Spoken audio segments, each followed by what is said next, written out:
I'm Dave Edwards with Earthbound Homes. Eric Garfinkel, Palo Alto Concrete and Construction. And today we're talking about culture and inclusivity on the job site, and specifically how we can make construction a place where everybody can feel at home.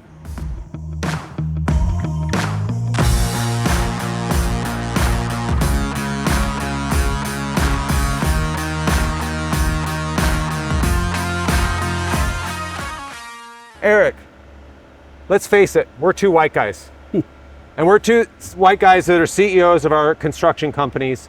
We're standing in front of a pit with a bunch of other guys. And there's no women on this job site.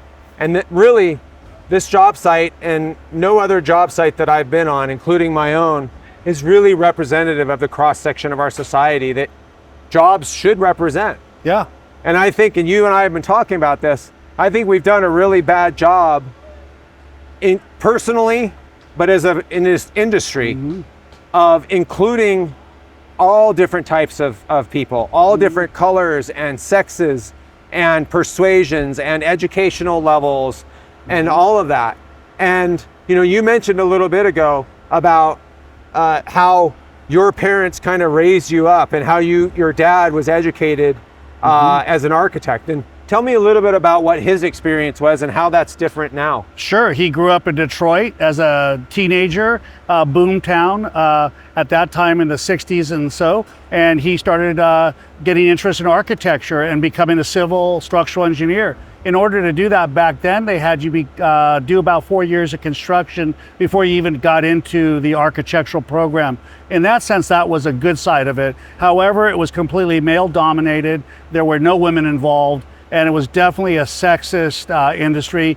When I came in 75, 77, definitely it was still had that. And that's when I really started to see change. When I grew up, it was all Scandinavians in the Bay Area. I don't know how the rest of the United States was, but I actually had Scandinavian carpenters and using all European skills. And it literally flipped from 77 to 88, went to a completely Latino-based workforce.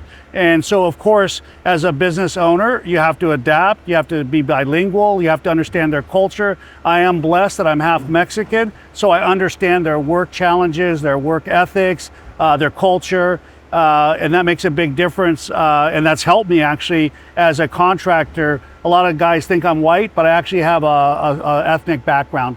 But I do think the industry's done a poor job in bringing inclusivity to all the different, whether it's LBGT or it's women or other trades, Indians, Chinese, all these other cultures. It's a great industry in the sense that it can be a real melting pot. I think what's really important is that in my experience in construction, there is obviously the physical aspect of construction and being able to do a job, but that only goes for a few years. And we talked in previous videos that you have a few years of being a laborer. Right. And then it's really not about how much you can lift or how much you can push. Right. It's about how much you use your brain. Yes. And about how good you are at thinking on your feet and adapting to change.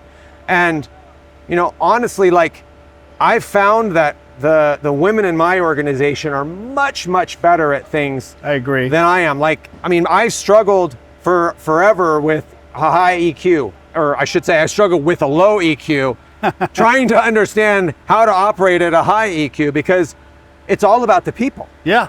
It is 100% about how you make people feel and about how you are taking care of the needs of the guys that are in the field doing the work and the subcontractors and the suppliers and the homeowners and the architects and the engineers.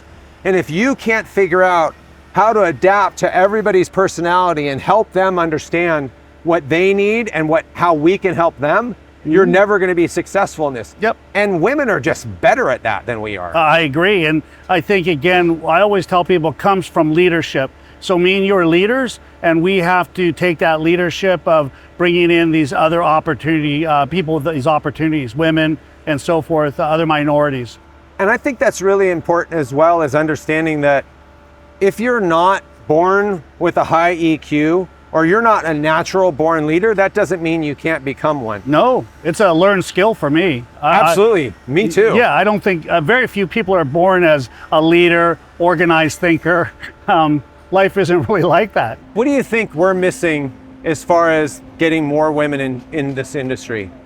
Well, be honest, it starts with the culture of the men. I have hired women and they don't like it, so I've had to break some of that cultural issues down, and that's changed over time. I'm in my 48th year. When I first started, it was a lot of cigar smoking and swearing, and now I think there's a lot more mutual respect.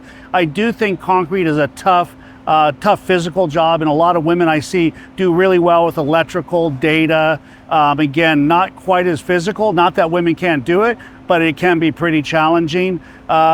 But I just think, again, it's kind of the schools, society doesn't value construction. And it's kind of, when you look at someone, say you're a concrete guy or you're a construction worker, you're almost taking a lower step down. If you say I'm an architect or an engineer, oh wow, that's pretty cool. But if you say I'm a structural concrete contractor, it's like, okay, that's great. So there's a little bit of lack of respect and pride in having the youth come up. So a lot of my job, believe it or not, is talking to young people and getting them inspired and letting them know there's a pathway for success in what we're doing here.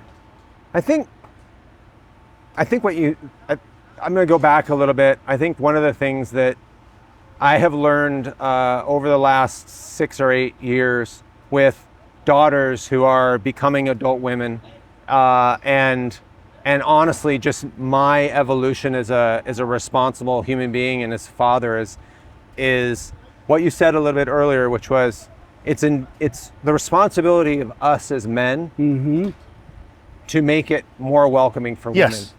Because we have done a poor job of it.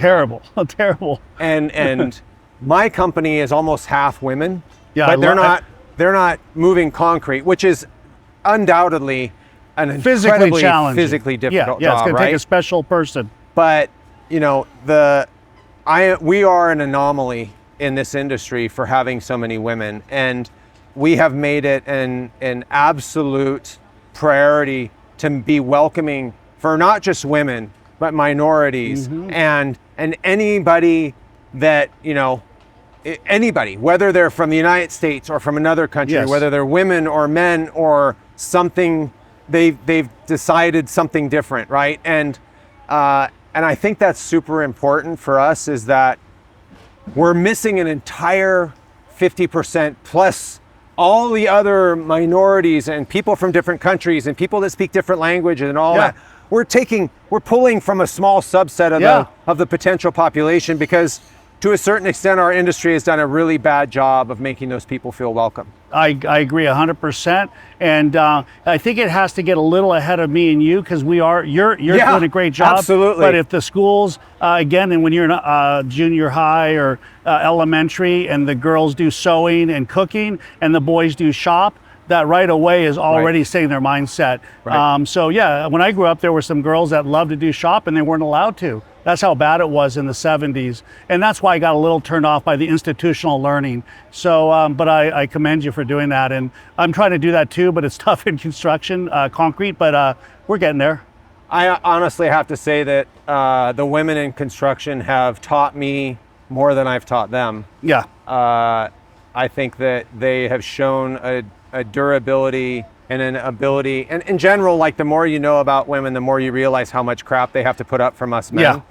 But they've shown a resilience that I could only hope to emulate. Right. I think it's incredible. And so, you know, I would emphasize the fact that, you know, outreach is the most important, education is incredibly important, but opening our minds to things that we're not used to is the most important thing we can do for our industry. I agree. Take away the stigma of being a construction worker. Yep. Yep.